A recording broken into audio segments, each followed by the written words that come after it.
सोचिए आप petrol pump पर गए, 2000 का पेट्रोल भरवाया, फोन निकालकर क्यूआर कोड स्कैन किया और पेमेंट कर दिया।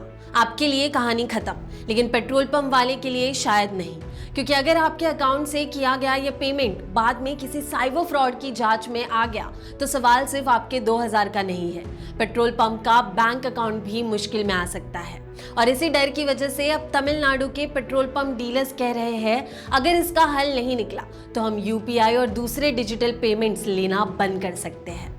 जी हाँ, ये वार्निंग आ रही है तमिलनाडु से। लेकिन आखिर पेट्रोल पंप वाले ऐसा क्यों कह रहे हैं, इस पूरी कहानी को अच्छे से समझते हैं। नमस्कार, मैं हूं तमन्ना सिंह और आप देख रहे हैं मनी मंच। मान लीजिए किसी आदमी के साथ ऑनलाइन ठगी होती है। उसका पैसा एक अकाउंट से दूसरे अकाउंट में जाता है, फिर तीसरे अकाउंट में, और हो सकता है उसके बाद वो पैसा किसी पेट्रोल पंप पर पेट्रोल भरवाने में खर्च हो जाए। पेट्रोल पंप ने क्या किया, उसने बस पेट्रोल दिया और कस्टमर से पेमेंट लिया। लेकिन जांच में जब उस पेमेंट का रास्ता पीछे तक तलाशा जाता है तो पेट्रोल पंप का अकाउंट भी उस चेन में आ सकता है। यहीं से डीलर्स की सबसे बड़ी परेशानी शुरू होती है। उनका कहना है कि बैंक या जांच एजेंसी कभी-कभी सिर्फ विवाद वाले पैसे को रोकने के बजाय पूरा बैंक खाता ही रोक देते हैं। अब जरा सोचिए, एक पेट्रोल पंप का बैंक खाता बंद हो गया तो क्या होगा। इसी खाते से पेट्रोल और डीजल खरीदने के पैसे देने होते हैं, कर्मचारियों की तनख्वाह देनी है, रोज के दूसरे खर्चे चलाने हैं। यानी एक पेमेंट पर सवाल उठा और पूरा कारोबार अटक सकता है। तमिलनाडु के डीलर्स का कहना है कि उनके पास हर कस्टमर के पैसे का पूरा पिछला हिसाब जांचने का कोई तरीका नहीं है। अगर कोई कस्टमर यूपीआई से 2000 रुपए देता है तो पेट्रोल पंप वाला ये कैसे पता लगाए कि उस 2000 का सफर इससे पहले कहां से होकर आया है। उसका काम पेट्रोल बेचना है, हर कस्टमर की जांच करना नहीं। और ये कोई छोटी परेशानी नहीं है। पिछले सालों में भी तमिलनाडु के पेट्रोल पंप डीलर्स ने इसी तरह की शिकायतें उठाई है। उनका कहना था कि कुछ मामलों में बैंक और साइबर क्राइम पुलिस की कार्रवाई के बाद खाते 7 से 10 दिन तक अटके रहे। डीलर्स को बैंक और पुलिस के चक्कर लगाने पड़े।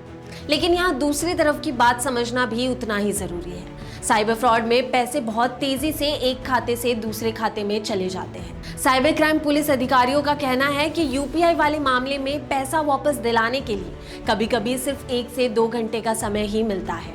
इसलिए जांच करने वाली एजेंसीज के लिए जल्दी खाता रोकना भी जरूरी हो सकता है। तो असली टकराव यही है, एक तरफ साइबर ठगी का पैसा बचाने की जल्दी और दूसरी तरफ ऐसे दुकानदार और पेट्रोल पंप वाले जो कह रहे हैं कि गलत पेमेंट के लिए हमें सजा क्यों। तमिलनाडु पेट्रोलियम डीलर्स एसोसिएशन, जो लगभग 5000 पेट्रोल पंप्स का प्रतिनिधित्व करता है, उसने चीफ मिनिस्टर सी जोसेफ विजय से दखल देने की मांग की है। एसोसिएशन का कहना है कि व्यापारियों को उन पेमेंट्स के लिए सजा नहीं मिलनी चाहिए जो ऑथराइज्ड डिजिटल प्लेटफॉर्म्स के थ्रू लीगल तरीके से लिए गए हैं। उनकी मांग है कि अगर किसी एक पेमेंट पर शक है तो सिर्फ उतनी ही रकम रोकी जाए, पूरा कारोबार बंद ना हो। और अगर पुलिस या जांच एजेंसी किसी खाते पर रोक लगाती है तो उसके लिए एक साफ तरीका हो, ताकि निर्दोष व्यापारी महीनों तक बैंक और पुलिस के चक्कर ना काटें।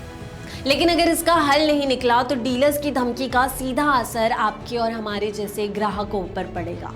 आज हम पेट्रोल पंप पर कैश लेकर नहीं जाते, फोन निकालते हैं, क्यूआर स्कैन करते हैं, पेमेंट करके गाड़ी में पेट्रोल भरवा कर निकल जाते हैं। लेकिन अगर पेट्रोल पंप वाले कहने लगे यूपीआई नहीं चलेगा, कैश दीजिए, तो डिजिटल पेमेंट को बढ़ावा देने वाली सालों की पूरी आदत उलट सकती है। और अब सबसे बड़ा सवाल ये है कि साइबर फ्रॉड करने वाले को पकड़ना तो जरूरी है, बिल्कुल है, लेकिन उसके लिए ऐसे दुकानदार को कैसे बचाया जाए जिसका गुनाह सिर्फ इतना था कि उसने कस्टमर का पेमेंट ऑनलाइन ले लिया। अब तमिलनाडु के पेट्रोल पंप डीलर्स इसी सवाल का जवाब सरकार से मांग रहे हैं। आपका इस मामले पर क्या कहना है, हमें कमेंट करके जरूर बताएं।